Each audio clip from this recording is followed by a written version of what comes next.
woke up this morning, I didn't even shut my eyes. I went to bed asleep with my fucking eyes open. That's how locked in I am. Philadelphia Eagles are world champions. Hey, got it! Yeah! Let's go Phillies! Woo!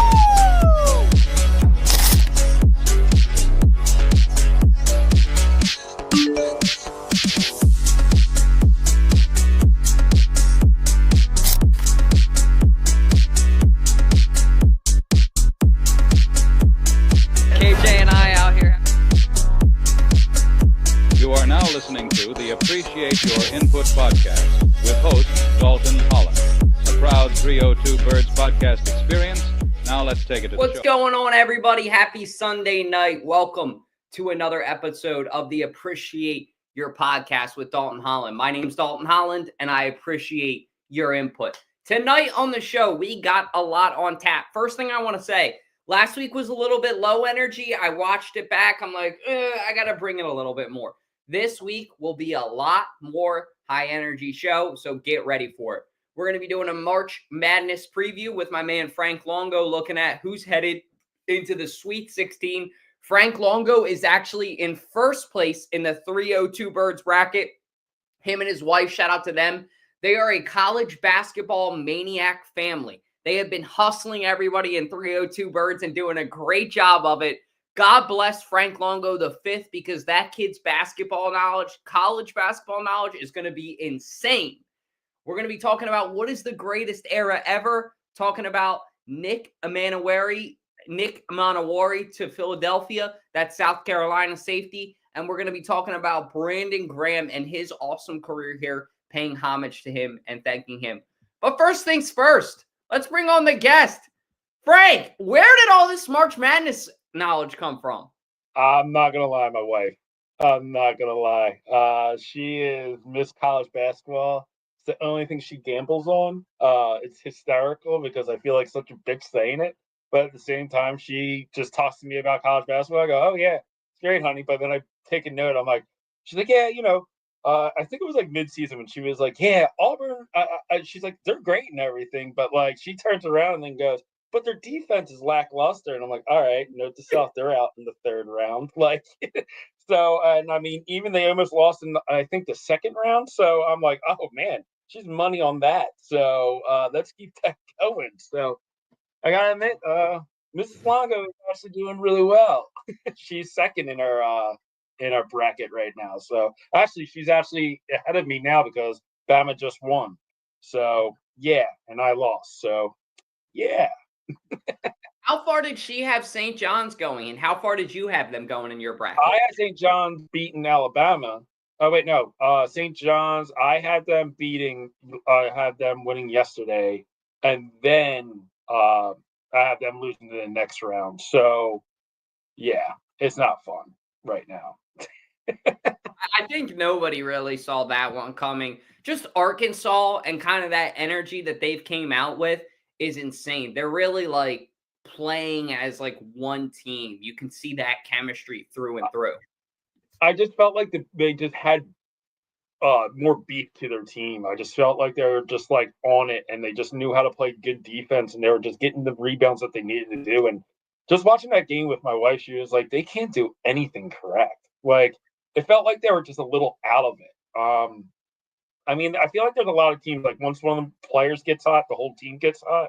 That's how I felt with Arkansas. They were just getting hot. And then I think there was a little foul trouble for that team a little bit. And then, like, I liked how the announcers were like, hey, you got to let that big white dude just foul out just to save your star big man to not foul out. I think that was a really good, good job about like talking about basketball and going, hey, man, we need that other guy more than him. We could have him fail out, but we need him at the end of the game. And I think that's what really turned it around there. Yeah, I think, like you said, nobody really had St. John's, I think, going out this early in the bracket, but they just didn't match up well against that Arkansas team. Michigan as well. I feel like a lot of people slept on Michigan, had San Diego State with the upset first round. Did you have Michigan staying clear of that, or did you predict the upset? Oh, I have Michigan in the Final Four, baby. Oh, I have them as the Cinderella story of the year. I mean, not even being able to go to the dance last year, last in Big Ten, and now they're coming back. I feel like they're the Cinderella story, man. I really do. I think they're the Cinderella story of the year. I mean, it's kind of crazy to say that Michigan's ever the underdog or the Cinderella story, because that's a great program all the way through that whole college. But yeah, that's my Cinderella story of the year. They're losing in the Final Four though. Hey, I mean, all good things must come to an end. But Michigan, I really like that pick too. I don't think a lot of people saw Michigan. Well, Dave Portnoy did, because we all know his fandom with them. But I don't think a lot of people expected Michigan to come out with the fire that they had. I really just heard a lot of talk about San Diego State. I'll tell you what, though, Frank. Yeah. As a UNC fan, man, what a freaking embarrassment, bro. You come out first, I guess it was the first four, and you play that well, and then you end up like just falling flat on your face against Ole Miss. I don't even think they deserve to be in the madness, truthfully. You ain't wrong, just by watching that play, I was like, all right, there's definitely a better team than this, right? Like, am I crazy? Am I insane? Like, watching them play, I was like, they're just very I mean, UNC, everybody loves UNC in a way, unless you're a Duke fan. My bad, everybody. But but like, I mean, you have the greatest player to ever play is, Jordan, and I get it. Like, they should be historically great no matter what, and I feel like that's the only reason they got invited to the March Madness, is because of their history more than what they're doing now. And that's the only reason. And that's my hot take on that. I mean, I feel like March Madness this year is kind of lackluster, but at the same time, it's still great.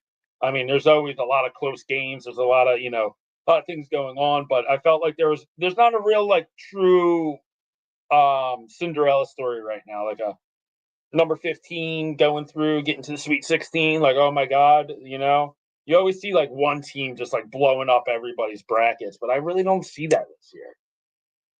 Yeah, I know what you're saying. It just feels like there hasn't really been like that Florida Gulf Coast University team, you know what I'm saying? Or Butler when they beat Duke in that championship. Yeah, there isn't like that small school or that upset yet. I know Drake had theirs, but I think that they got knocked out. Yeah, they got knocked out yesterday, which sucked. Their run came to an end. McNeese had a fun run with their manager, Amir Khan. What'd you think of that? He's transferring down to South Carolina. I thought that's kind of flawed.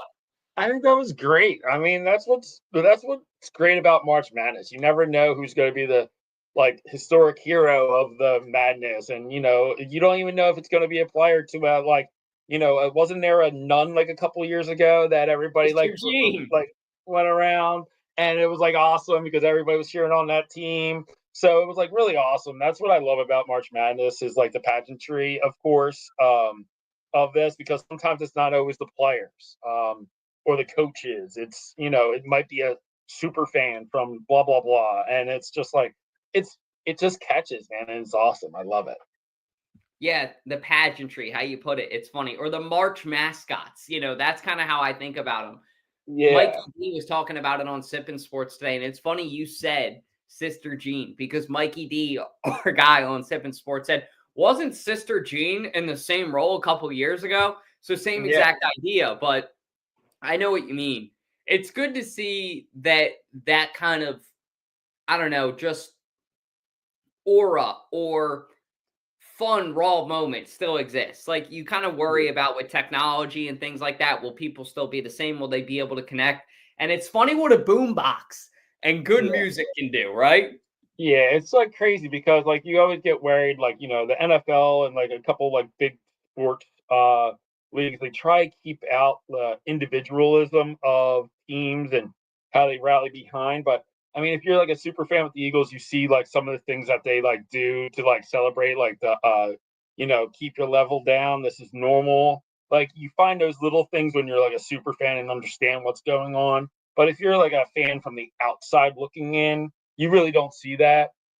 But with the March Madness, I feel like March Madness really ups it. Like they like zoom in on it, so you get interested in it. You start rooting for the underdogs. You start understanding what they do or what their like big thing is or what they're interested in and who's the big super fan of each little small school or like even having like a little like their favorite song being played and what song now they're being played. So that's what I really like about March Madness, and that's what I always love about just like sports in general.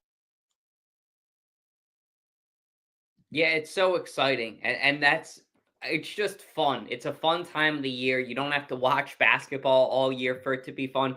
March Madness, in a way, it brings families together. People ask me, Jack actually said, he's like, dude, why are you a UNC fan? I'll tell you why. When I was in 4th grade, won like $400 from a pool with that 2009 team.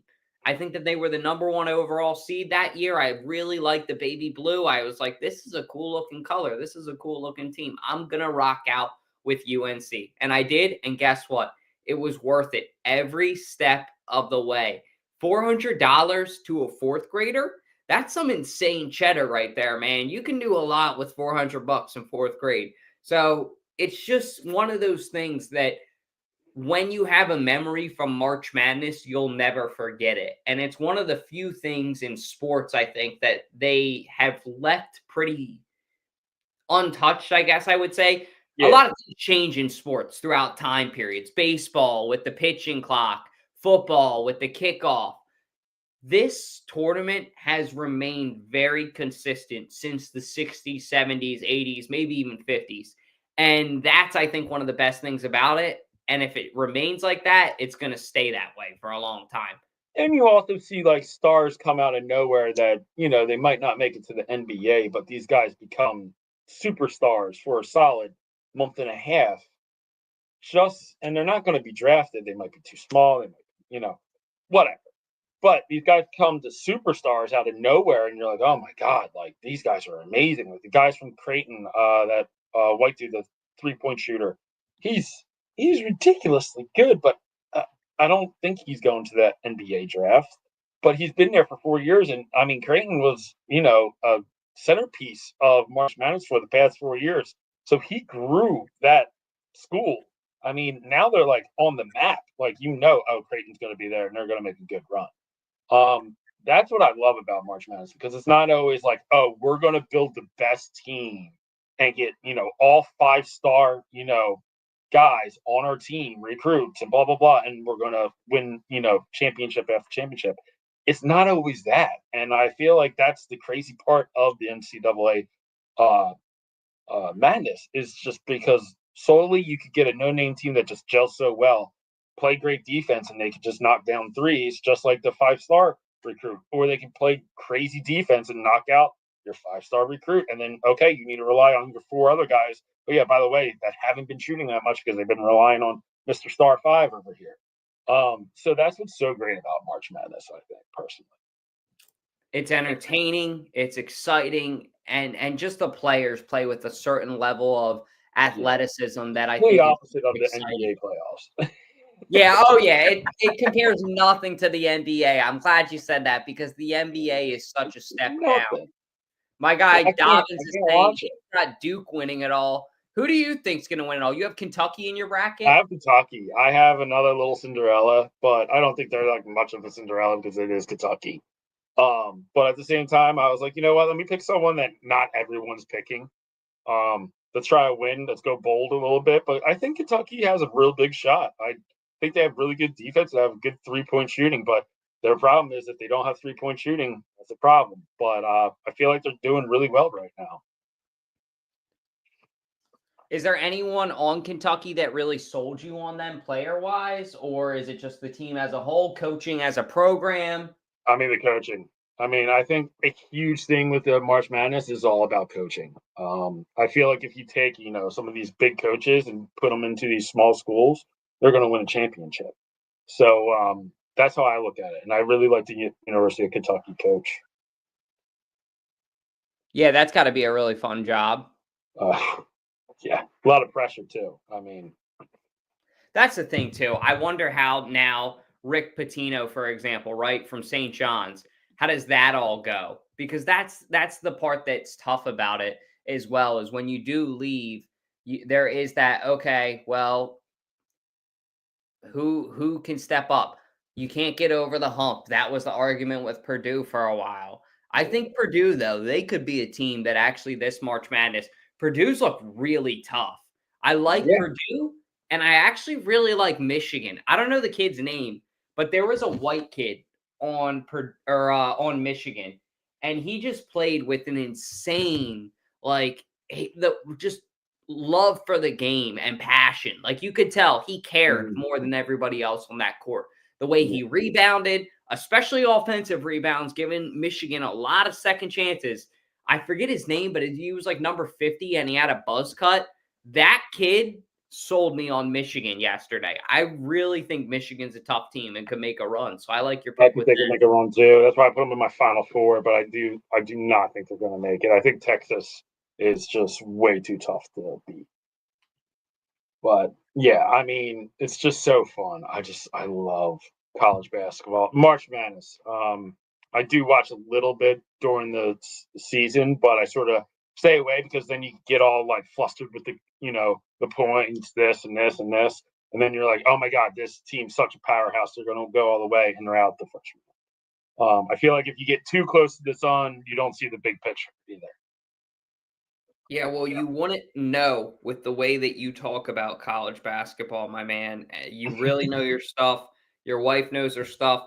And like I said, the hustlers, the Longos, they're coming out. They're taking everybody's money, so stay tuned. I love it. Well, just told me a crazy stat that I think the farthest west team is Kentucky that won the whole thing. No teams in California or anything past Kentucky ever won March Madness, and I was like, that's an insane stat. So USC never won one, UCLA never won one, like all the big names out west never won one. And I'm like, wait a second, that can't be right. And she goes, dead serious, it's all East Coast teams. And I'm like, well, I didn't even think of that.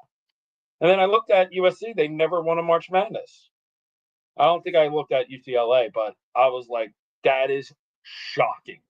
I can't think of a West Coast team I was going to say that's won it in recent memory. Maybe it's something in the water, bro. Maybe it is. But damn, like yeah. Indiana's farther than Kentucky, right? It's east. I would say east of the Mississippi counts. So I would say Indiana counts in that. Like Indiana, North Carolina, Tennessee, Kentucky, New York teams. UConn falls in that. Anything east of the Mississippi is a great basketball program, I think is what you're saying, and it's true. Like, what is going on here? Like, I was like, that is such a crazy stat for how long March Madness was, and no West Coast team ever won. Like, what? Oh, so I thought that was crazy to think. That's a crazy stat. That is a crazy stat. Sarah Longo for that stat. So. Because I was like, oh, I might put Arizona deep. She's like, don't do it. Don't do it. I was going to say, don't bet on a team like, Arizona or somebody else to win it. That's insane. That's a really crazy stat, but true. I think that's a crazy stat. Yeah, man. I think it's nuts. Yeah, that is nuts. All right, Frank. I got a question for you. So we talked about it a little bit earlier. I guess, actually, we'll take it to the phones first. So we'll get Zepp out of the way. But let's ask Zepp first, and then we'll take it to you, Frank, for what is the greatest era ever? Best time in history is definitely right now. I don't care about the political climate. I don't care about the wars. I don't care about any of that other stuff that's going on, because all that stuff happens throughout history. The Crusades were, like, horrible. So I'm going to say right now is the best time to be alive. Indoor plumbing, electricity. It used to take, to turn the lights on, you'd have to, get a candle, grab some matches, light it. It was a whole thing. Now you just flip a switch, you're good. We got indoor plumbing. You never have to think anymore. You just type stuff in the chat GPT. So I think right now is the best time to be alive. I feel like that's going to be a hot take, but it's just people live longer. People are so less stressed right now than they were. You would wake up and you'd like have to work when you're like an 8-year-old. Like you're an 8-year-old, go like farm the fields or whatnot. Like now, like you get chilled till you're like 18. So definitely right now, go Terps. Down by 7 at halftime. Roll Terps. Oh, so he put up some interesting arguments for that, Frank. So I have an interest. So I'll put a good topic on. I would say for adult, this is great time. Like this is awesome. You have information just by your fingers. But for children, now I was born in the late '80s, so don't age me there. But at the same time, we saw a crazy shift in the world. I mean, we were here before internet, and we saw internet being basically created. We watched AOL be created. We had AIM. We had video games that you couldn't go online. Like we were playing Halo on LAN lines. If you don't know what a landline is, look it up. You had like 4 Xboxes, 4 TVs. You're all playing against each other, and your sleepovers were awesome. And you yell at your siblings, screaming like "Stop screen looking, you little cheater!" Blah blah blah, and it would start the number one argument during sleepovers. I feel like it was a lot of good times. You didn't have a cell phone, didn't know where you were. You know, your parents didn't care where you were in a way. But I feel like for kids now these days, I feel like they have too much information on their fingers that they can find a lot of things. I feel like kids should be always kids. They should always try to find trouble outside. I feel like if you go on the internet, I mean, for video games, I sound like an old man right now, but for video games, I mean, they really taught you how to be a man in video games if you're at like the age 11 to 13 because you got introduced to the online video game playing and they didn't have that anti-bully stuff. Like if you talk your shit, get ready to get that shit taken back to you. Like the COD lobbies made a man. You played in the Halo gameplays, made you a man. I mean, if you talk that shit, you're gonna get that shit back. I love that. Sort of put you in your place, sort of like nature, like you're gonna talk that crap, you're gonna get it. So that's what I really enjoyed about it. You would just laugh your ass off at some of the conversations you would hear in game chats, the arguments and stuff like that. And I just love that. I mean, you know me, Dalton. I love a little, shit talking once in a while. But it's always just all in good fun most of the time. Sometimes it got a little too crazy, but I mean, you're a kid. I mean, kids would always say stupid shit, but I feel like these anti-bullying stuff too, it's good and bad because you could talk this crazy stuff and then try to get someone banned because they are talking, making fun of a 12-year-old, but the 12-year-old was probably talking smack first. Well, sometimes for everybody. bullying, I think, is good sometimes in a way. Like, I'm not saying go bully someone. Like, that's bad.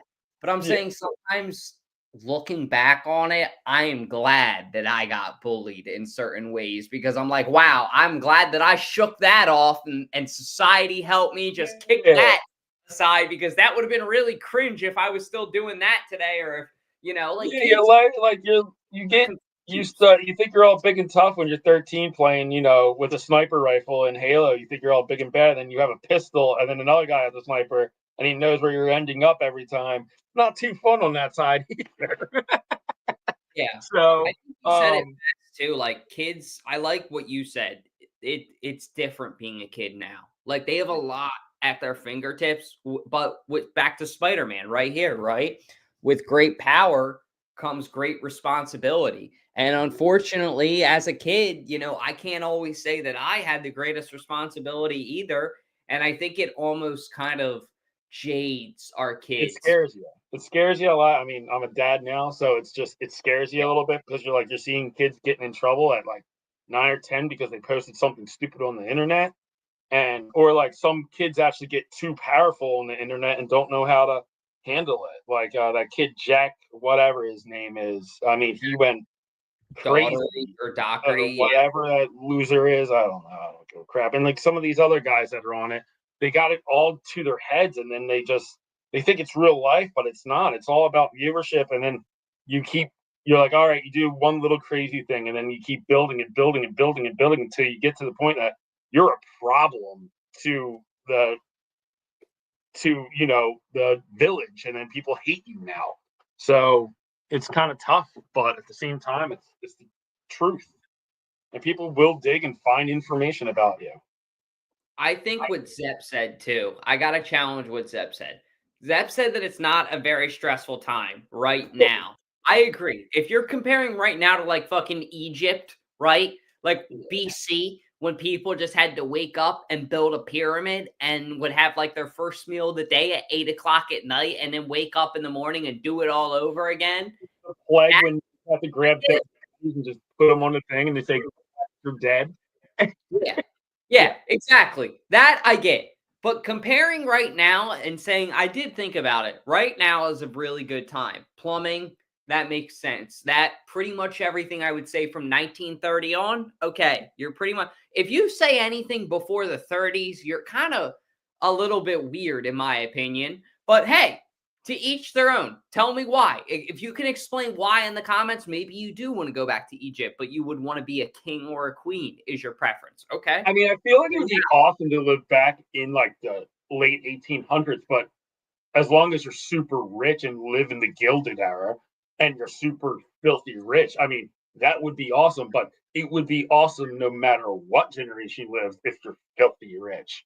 But I mean, if you live in like the gauntlet of London in the late 20s, and you're living with the muckety muck and the mud and you're throwing shit still on your street, yeah, that doesn't sound great, doesn't it? No, it's not. I think it's like people look at like the Gilded Age. Oh, I would love to live in the Gilded Age. Like right now, I wouldn't. Unless I got paid what I get paid now, then. That's the thing. Like you're really playing the lottery, hoping that you're born rich. So Yeah. I'll say this. I asked Alyssa this question before we started. I said, what would you choose? She said the 50s. I really like the 50s because I compared it with Josh's answer too. AI and ChatGPT are awesome in a lot of ways, but I'm scared that they're going to make people stupider because AI is not going to. Somebody from JP Morgan once said this to me, and it's a very good quote. AI is not going to replace people. The people that know how to use AI and rather, for lack of a better term, can walk the dog, can control AI to their benefit, will replace the people that don't. So I think that's true. Like AI is a really cool tool. The iPhone, this is a whole dictionary, a Bible, like so many things, a camera, a video recorder. It can save it all like a computer. It's a freaking leveler now, the new iPhone. There's so many things that it can do, and I just feel like right now is a good time. But when you look at the 50s, my biggest thing with the 50s is I think fashion was better as a whole. No doubt. Fashion, night and day difference. I wish people still dressed up more. That's why the 30s I think is even in a discussion. If you could dress up like the 30s and wear a suit every day, Peaky Blinders, I'm talking, gentlemen, badass stuff. I'm not talking like weird, huge 2003 NBA draft suits. I'm talking Peaky Blinders, where you're in a suit. Or like the clothes in Mad Men. The clothes in Mad Men are just that too. So but the last thing I wanted to say about the 50s is this, and I guess you'll probably agree with me, I would think, is I feel like your money went longer for you back in the day. Like the value of the dollar is just getting worse and worse, and the government's taking more and more, and it's just becoming harder and harder to own things and just be a human. It's scary. I mean, what my parents, like the median age in the 80s was, I think, $40,000, and to make $40,000 today's money is $234,000. That's immediate. Like, think about that. That's a normal. Like, you could own a house, you could have 2 brand new cars. If I made $234,000, I feel like I would be making it great. But the dollar just went to shit. But the craziest thing is that I actually laugh at you saying something about your iPhone, Dalt. So I look at this like we are cyborgs now in a way, because when do you ever walk away without your phone on you? You always have You're right. Always attached to you. So you're sort of like a mini cyborg when you really think about it. You have every answer in the world on that phone. If you aren't with that phone, you feel naked. You're like, oh crap, where's my phone? Hey Siri, and you're walking through your house like an idiot. Oh crap, it just went off. I thought mine was gonna go off when you said I was like getting ready. But no, it's like it's kind of crazy because it's like kind of like it's kind of freaky because you're like, oh, what is this phone actually listening to at times too? Because like if you're on the phone and you're like going, oh crap, you know what? I need a new suit jacket. All of a sudden, like an hour later, I'm on Instagram and I see Vineyard Vine Kentucky Derby suit jackets, and I'm like, what? Like, what's going on here? An ad tonight. And you got me, Vineyard Vines. You got me. Vineyard Vine Kentucky Derby jacket, and that's thanks to you, motherfucker. So if I see a Vineyard Vine Kentucky Derby jacket, Frank, when I'm editing this clip, I'll screen record it and send you a screenshot, but it's definitely going to show up now, which shows they are definitely listening to us. Yeah, no doubt. There's no doubt in my mind. And that's what I think freaks out a lot of people now to these days. Like, they're like, your Alexa or anything, like, your Amazon, you'll be talking about something, also it pops up on your Amazon list, like, oh, things that you should consider. And I'm like, dude, I was just talking about that with my wife. How did you know? So, in conclusion, is your final answer the 80s, or what time period was yours? I mean, for parents, I would say now. I would say for kids, late 90s, early 2000s, because you saw internet life without internet compared to with internet now. So it was Good like internet. cool, kind of like crazy shift to see. And I mean, me looking at it, I'm like, man, I remember when I was little, I got kicked off my computer because I was talking to all my friends on AIM because my mom had to do a phone call, So it was like, it's pretty cool. I mean, it's really interesting. I remember playing Sega Genesis, playing Madden 94, and then I'll play in Madden NCAA now and compare the two, and I'm like, man, this is an insane feat. And I don't think a lot of people really realize how much of a feat it is in the 25-year difference of this, like how much we've been going as the world, just like how much technology we have now at our fingertips. Yeah, I like it. I think that's a phenomenal answer because, like, science, you're right, is evolving so quickly right now. It's just rapid. And in a way, it's just, we've never experienced anything like it before. And I think remember when the first iPhone came out, I was like, this is a game changer. I was oh my God. Like, I remember I got my first iPhone 3 and I thought I was the coolest thing in the world. And we really didn't understand what we had. 10 years later, now everybody mostly has an iPhone.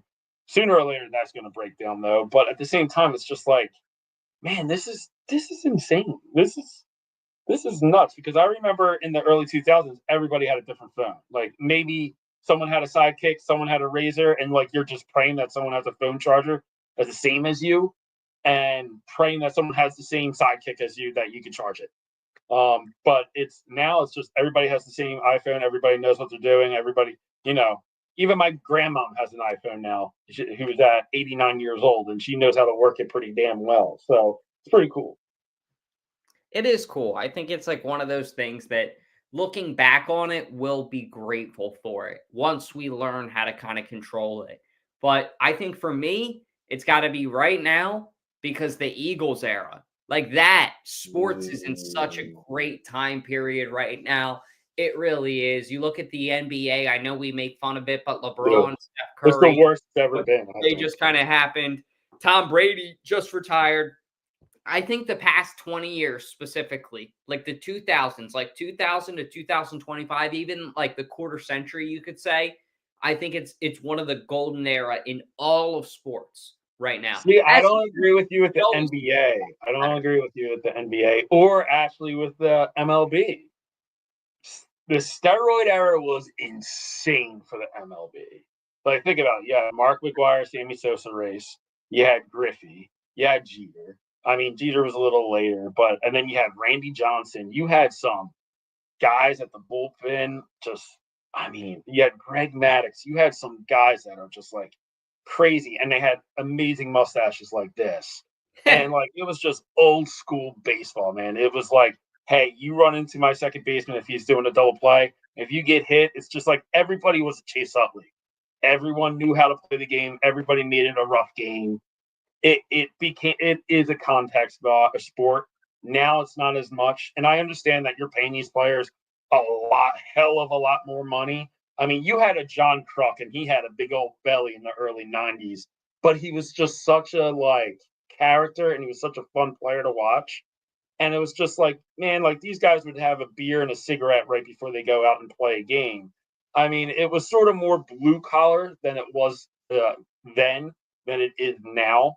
I think the NBA, I think they really need to figure something out. I think this can't go on forever. I feel like the players are running the NBA more than the organization itself. I mean, I remember the late 90s, early 2000s when Shaq and Kobe, and I mean, watching those guys play, they played every single game. They played lights out. They really had the love of the game. And I feel like you have a lot of Cinderellas and a lot of guys that are like, oh, I can only play blah, blah, blah. Or I can play every other game. I'm not quoting anyone there, but I think already know who I'm talking about. And you just have a lot of these guys that, kids are going to, like, their parents are like, yo, you know what? I really want this kid to watch this. I want my kid to see his favorite player. And then you go to the game, all of a sudden he's on the injury list. Why?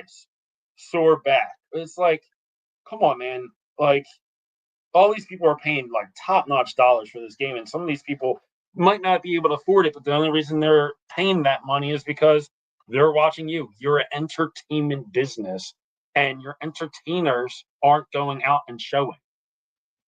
And I think that's the hugest problem for the NBA right now. Can you imagine, like, an offensive lineman being like, oh, my back is a little, like, beat up, but I'm going to take off 2 weeks so I can play another one. Some of these guys are going out with, like, torn biceps, and the NHL's having a great time with this. It's because they're like, look at our guys. We just had an all-star, what was it? Not the Frozen Four, but you know what I'm talking about, Dalton. And it was one of the best, like, all-star shows we ever seen in these playoffs. And some of these guys came out of this thing, and they came out more hurt because they're throwing their bodies and everything like that. Some have torn biceps, torn chest. Like, you're like, dude, these guys went all out for their country. This is amazing. This is what we pay to see. That's what we love about hockey, because we know after the playoffs we get those insane injury lists of all these guys, what they're playing on, and we're like, oh my God, these guys are gladiators. And I think a lot of respect is towards the NHL and the NFL, but there's not that much respect with, basketball. I feel like the MLB, some of these guys literally get crushed and they come out and still play the damn game.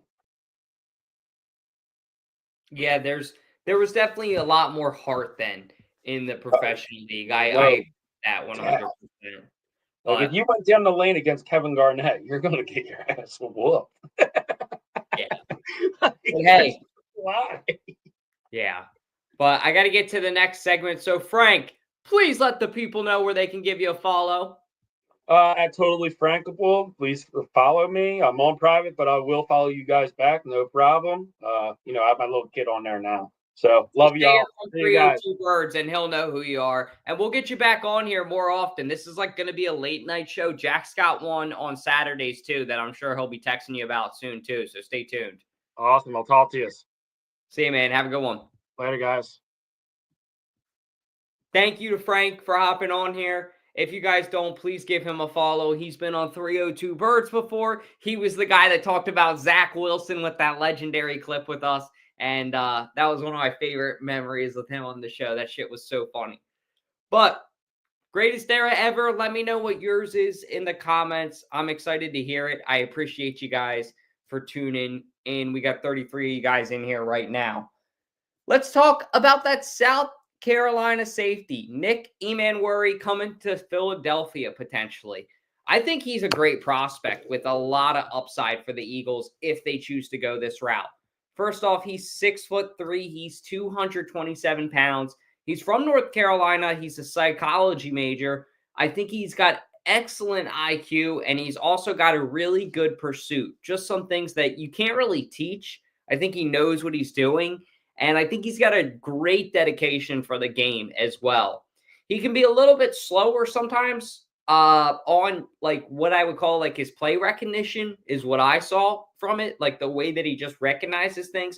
But once he decides, and he's decisive, once he picks a lane, he just goes and he hits you. And when he hits you, even as a running back, and he puts you on your ass, I mean, he stops these guys dead in their tracks.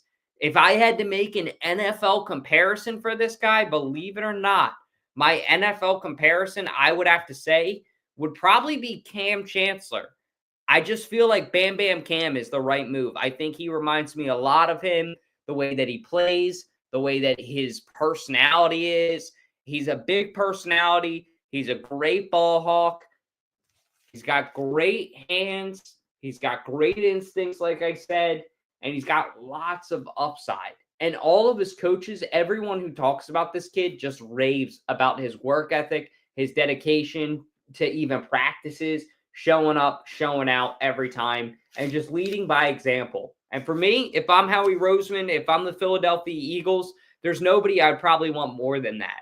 You got to bring in a big hitter. You got to bring in somebody that can kind of play in the box. I really think that Nick Emmanwori would be a great addition to this secondary.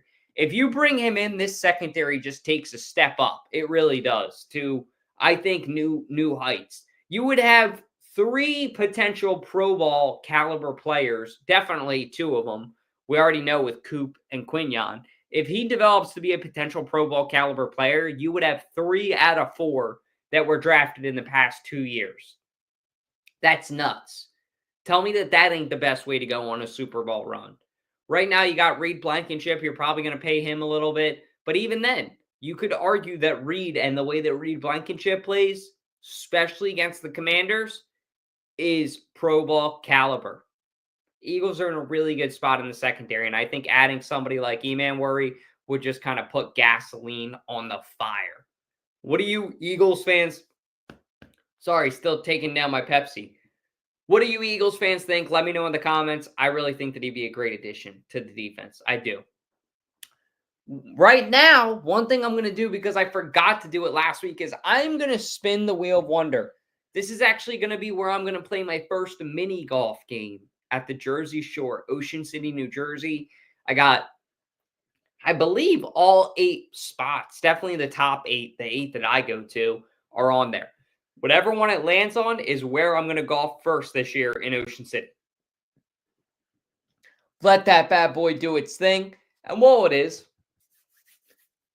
we're going to go ahead and get into a huge thank you to my man, Philadelphia Eagles legend. I got the card right there, the rookie card, back when he used to wear number 54, because Stuart Bradley wore 55. If you know, you know. But Brandon Graham, what a legendary career. 15 years in the NFL. 15 years. 2 Super Bowls. Wow. Shout out to my man, Ezri Rozier. He had a great status where he basically said, Cam Chancellor for a long time, the guy I was just talking about with Emmanwori, not Cam Chancellor, Earl Thomas, his partner in crime. I'm thinking of the other Legion of Boom safety. Earl Thomas for a long time stood in Brandon Graham's shadow. A lot of people said that the Eagles should have drafted Earl Thomas. And I think now in a feat, and like Ezri Rozier said, Brandon Graham has came back. I'm so glad that Ezri pointed that out, because it's true. You got to give flowers where they're due. BG has came back. And it wasn't an easy journey. It had its ups. It had its downs. This year, after all that he sacrificed, he still decided to come back and give everything that he had. And then he got injured. He could have gave up there, but he said, you know what? I want to suit up one last time with these boys. That's literally what he said. I want to go out there for a chance to win my 2nd Super Bowl. So I don't have any problem with the way that he went out, the way that he decided to retire. I don't think it's too early. I don't think it's too late. I think it's just the right time. I don't think that there could have been a better time to do it. There's no argument that it was too late either for anyone that will ever say that either. I just want to document that now. So looking back on this, that's crystal clear and evident, because the way that he played this year, he really stepped up when Bryce Huff couldn't. We didn't know what Huff would be. Huff was kind of a disappointment. And this guy ended up playing 30%, 40%, 50% of snaps as a 34, 35-year-old adult.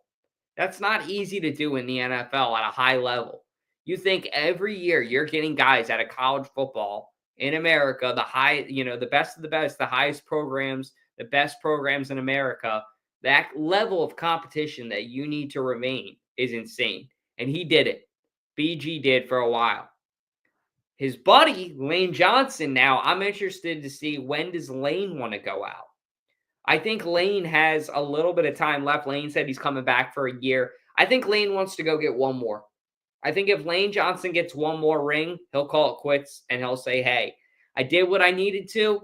I can go to parties now with Kelsey and with BG and say, hey, you got one, you got two, I got three.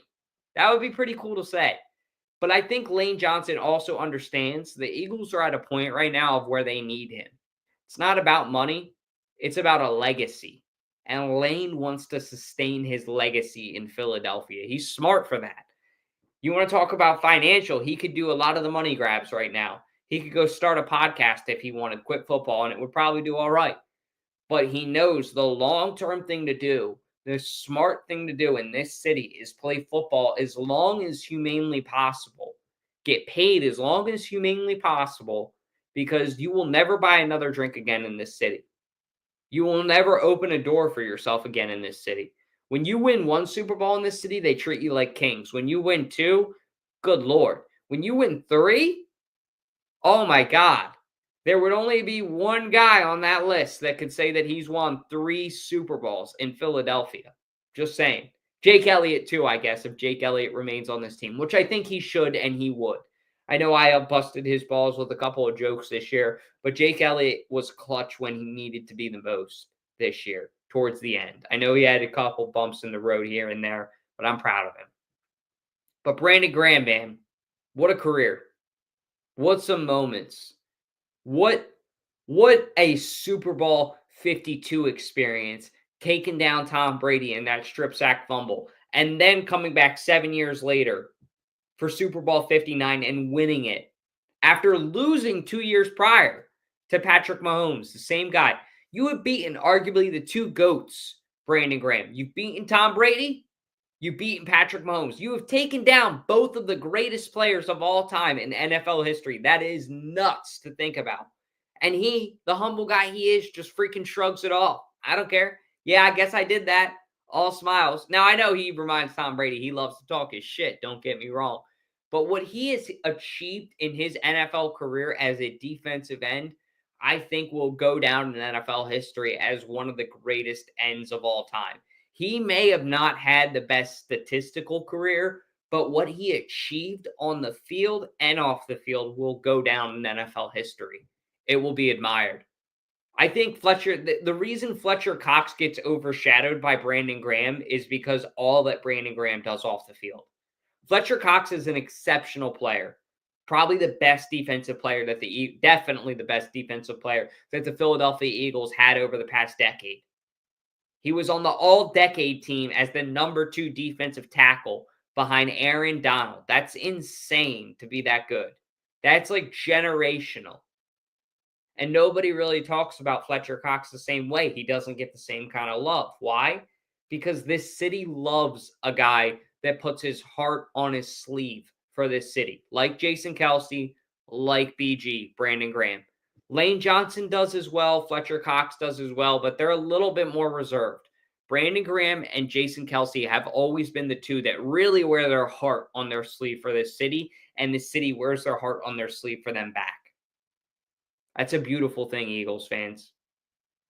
That's pretty much all I got for you guys. Let's see what this wheel spun on, and let's see where I am mini golfing. Medieval golf, I think it was. I'll go back and look at the tape, but it's either medieval golf or haunted golf. I believe it landed on medieval golf on the brown. I'll have to go back and check that. You guys let me know in the comments on the replay. But I think medieval golf is what it is. So I will document that later in the podcast.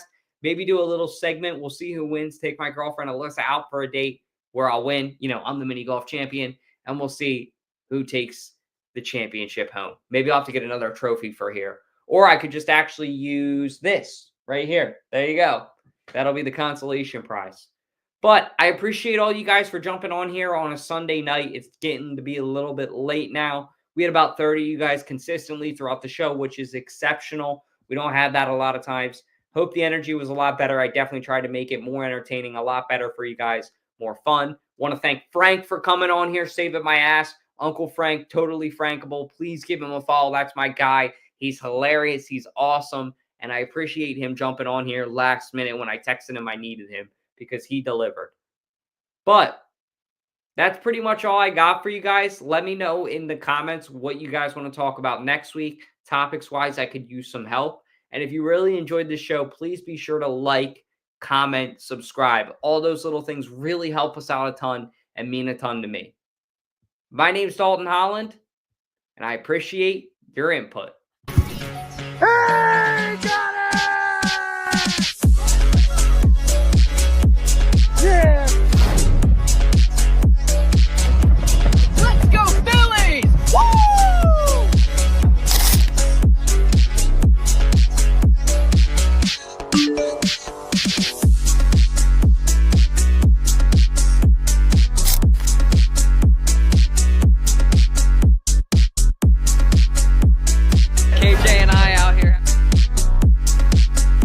You are now listening